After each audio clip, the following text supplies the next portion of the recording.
எல்லாருக்கும் வணக்கம். Welcome back to Tamil trek travel. Pranavamalai, Thiruporur. ஆமாங்க, நம்ம ஓஎம்ஆர், சென்னை ஓஎம்ஆரில் இருக்க திருப்போரூர் முருகன் கோயில் பக்கத்தில் இருக்க ஒரு மலை கோயிலுக்கு தான் வந்திருக்கோம். அங்கே பக்கத்தில் ஒரு மலை கோயில் இருக்கிறது நிறைய பேருக்கு தெரியாது. ரொம்ப பழமை வாய்ந்த ஒரு சிவன் கோவில் இங்கே ஒன்று இருக்குது. அதை பார்க்குறதுக்காக தான் நம்ம இன்றைக்கி இங்கே வந்திருக்கோம். இந்த கோவிலை பற்றி நான் சில வருஷங்களுக்கு முன்னாடி வீடியோ போட்டிருக்கேன். இப்போது 2025 எப்படி இருக்குன்றதை நம்ம பார்க்கலாம். இப்போ நம்ம பார்க்குறது தான் 4 தூண் மண்டபம், இல்லை 4 கால் மண்டபம். இங்கேருந்து நம்மளுடைய வீடியோவை துவங்கலாம். வாங்க, இப்போ நம்ம இந்த மலையை ஏறலாம். இந்த மலையில் பார்த்தீங்கன்னா 100 படிக்கட்டுகள் இருக்குது. அந்த படிக்கட்டை நீங்கள் பார்க்கலாம். படிக்கட்டு ஒன்று ரொம்ப பெரிய படிக்கட்டுகள் தான் இருக்குது. ரொம்ப சுலபமாக ஏறுற மாதிரி தான் இருக்குது.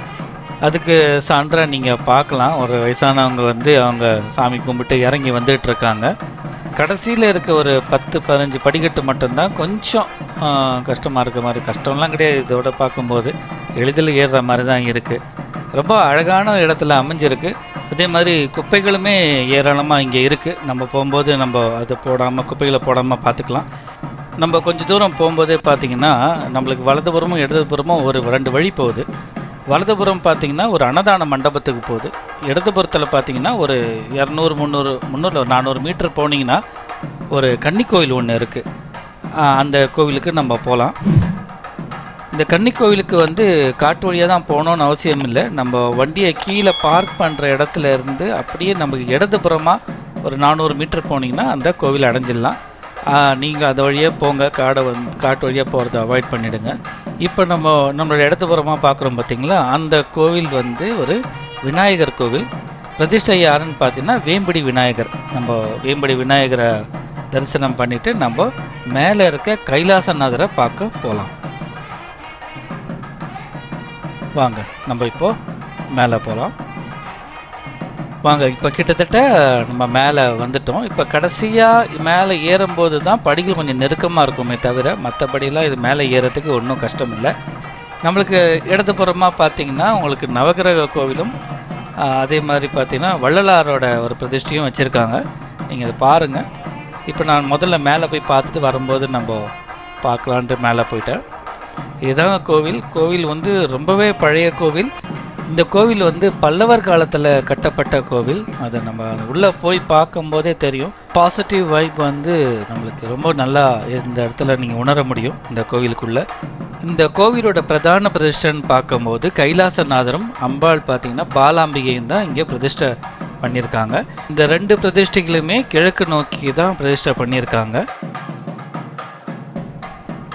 இப்போ நம்ம பார்த்துட்ருக்கிறது ஸ்தல விருட்சமான மகுடம் மரம் தான் பார்த்துட்ருக்கோம். இந்த மரத்தில் பார்த்திங்கன்னா நிறைய பேர் தொட்டில்லாம் கட்டி தொங்க விட்டுருக்காங்க. ஏன்னா இந்த மரத்தில் தொட்டில் கட்டி அந்த மரத்தை சுற்றி 9 தடவை சுற்றி வந்தால் குழந்தை பாக்கியம் இல்லாதவங்களுக்கு குழந்தை சீக்கிரம் பிறக்கும் அப்படின்னு நம்பப்படுது. இப்போ நம்ம பார்த்துட்ருக்கிறது பார்த்திங்கன்னா அந்த 2 மரங்களுக்கு நடுவில் தெரிகிறது தான் திருப்போரூர் கந்தசாமி கோவிலோட ராஜகோபுரம். ஃபோட்டோ எடுத்து போட்டிருக்கேன், ஆனால் அந்த அளவுக்கு கிளியராக தெரியல. வாங்க, நான் கொஞ்சம் கிட்ட எடுத்து காமிக்கிறேன். புகழ்பெற்ற திருப்போரூர் கந்தசாமி கோவில். கந்தசாமி படத்தோட நிறைய சீன் இந்த கோவிலில் எடுத்திருக்காங்க. இதுதான் கந்தசாமி கோவிலோட குளம், தெப்பக்குளம். நம்ம இப்போ பார்க்குறது தான் அந்த கோவில். இந்த கோவில்லேருந்து எவ்வளோ பக்கத்தில் இருக்குதுன்னு பாருங்கள். நம்ம இப்போ இருக்கிற கைலாசநாதர் கோவில் பார்த்திங்கன்னா இதுதான் கோவில். கோவிலேருந்து நீங்கள் இந்த மாதிரி கார்லலாம் வரணும்னு அவசியம் இல்லை. அனிமேஷன் காரில் தான் கிடச்சிது, அதனால் போட்டிருக்கேன். இந்த காரில் வந்தீங்கன்னா பாருங்கள், ஜஸ்ட் ஒரு 100-200 மீட்டர் கூட வராது. நீங்கள் அந்த கோவிலை அடைஞ்சிடலாம்.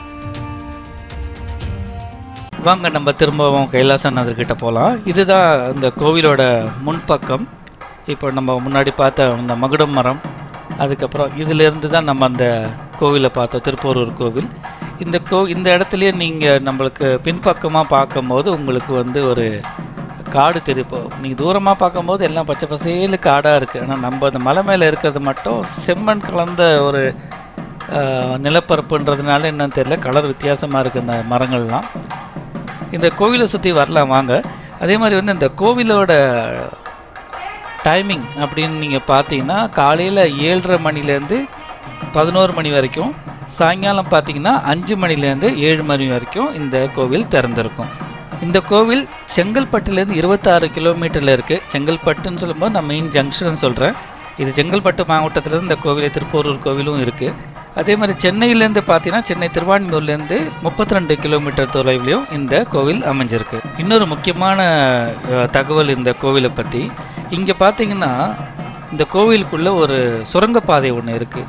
அந்த சுரங்கப்பாதை வழியாக சிதம்பரம் சாமிகள் டெய்லி பூஜை பண்ணிவிட்டு அம்பாளுக்கும் கைலாசநாதருக்கும் பூஜை பண்ணிட்டு போகிறதா நம்பப்படுது. நீங்கள் உள்ளே போகும்போதே அந்த இடத்த பார்க்கலாம். அங்கே போகும்போது கண்டிப்பாக உங்களுக்கு ஒரு வித்தியாசமான ஒரு அனுபவம் கிடைக்கும். உள்ளே போய் பார்த்தீங்கன்னா எல்லா கோவிலும் போல் இந்த கோவில்லையும் வீடு கட்டணும்னு சொல்லி இந்த கல்லால் அடக்கி வைக்கிற பழக்கம் இங்கேயும் இருக்குது. அவங்களுடைய ஆசை நிறைவேறட்டும். இந்த கோவிலில் பார்த்தீங்கன்னா நந்தி தேவனையும் கொடிமரமும் வெளியே வச்சுருக்காங்க. நீங்கள் அது பார்த்தாலே தெரியும். அது மட்டும் இல்லாமல் இந்த கோவிலுக்கு வரும்போது இது பக்கத்தில் என்னெல்லாம் கோவில் இருக்குது அப்படின்றதையும் நான் ஜஸ்ட் ஒரு வாட்டி சொல்லிடுறேன் உங்களுக்கு. இந்த கோவிலேருந்து ஒரு 8 கிலோமீட்டர் தள்ளி போனீங்கன்னா ஸ்ரீ பாலாம்பிகை கோவில் ஒன்று இருக்குது. காட்டூர் அப்படின்னு சொல்கிற இடத்துல நான் வீடியோ போட்டிருக்கேன் தனியாக. நான் அது மேலே உங்களுக்கு டேக் வரும், நீங்கள் அதை பிக் பண்ணி பார்த்துக்கோங்க. அடுத்ததாக நம்ம போகிறது ரொம்ப புகழ்பெற்ற ஒரு ஹனுமான் கோவிலுக்கு தான். அதாவது நம்ம இருந்த திருப்பூர்லேருந்து நம்ம சென்னையை நோக்கி போகிற வழியில் பார்த்திங்கன்னா கேளம்பாக்கத்துலேருந்து புதுப்பாக்கம் அப்படின்னு ஒரு ஊர் இருக்குது. அங்கே இருக்க வீர ஆஞ்சநேயர் கோவிலுக்கு தான் போகிறோம். இது ரொம்பவே ஃபேமஸான கோவில். நிறைய சினிமாக்களையும் சரி நாடகங்களையும் இந்த கோவில் வந்திருக்கு. இந்த கோவில் கிட்டத்தட்ட 1000 வருஷம் பழைய கோவில் அப்படின்னு சொல்கிறாங்க. அதே மாதிரி அந்த பிரதிஷ்டன் பார்க்கும்போது சுயம்பு ஹனுமானாக தான் நம்ம பிரதிஷ்டையாக வச்சுருக்காங்க. அதே மாதிரி சிற்பம் அந்த மாதிரி சிலையாக இல்லாமல் ஒரு கல்வெட்டு மாதிரி இருக்கும் அந்த ஒரு பிரதிஷ்டை பார்த்தீங்கன்னா. ஏன்னா நம்ம கீழே சாமி இப்படி ஹனுமானை பார்த்துட்டு மேலேயும் அந்த மாதிரி பெரிய சைஸ் ஹனுமானாக இருப்பார் அப்படி இருக்க மாட்டார். அது பார்த்திங்கன்னா ஒரு சுயம்பு வடியில் செதுக்குன மாதிரி அவரோட அமைப்பு இருக்கும். இந்த மலையோட பேர் கஜகிரி. அதே மாதிரி மேலே பார்த்திங்கன்னா சீதாராமனுக்கும் தனியான ஒரு கோவில் இருக்குது. இது மேலே இந்த மாதிரி நடந்தும் போகலாம். அப்படி இல்லைன்னா இதுதான் நீங்கள் வர வழி. நீங்கள் காரில் எதில் வேணால் வரலாம்.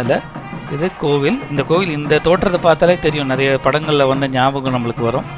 இதுக்கு நம்மளுக்கு வலதுபுறமாக போனீங்கன்னா இந்த மலைக்கு அவங்க அந்த சைடாக போனீங்கன்னா நீங்கள் மலை ஏறி போயிடலாம். அதாவது கார்லேயே மேலே போயிடலாம். 2 ஹேர்பின் பெண்ணும் அந்த மாதிரி இருக்கும். இப்படி தான் வருவோம்.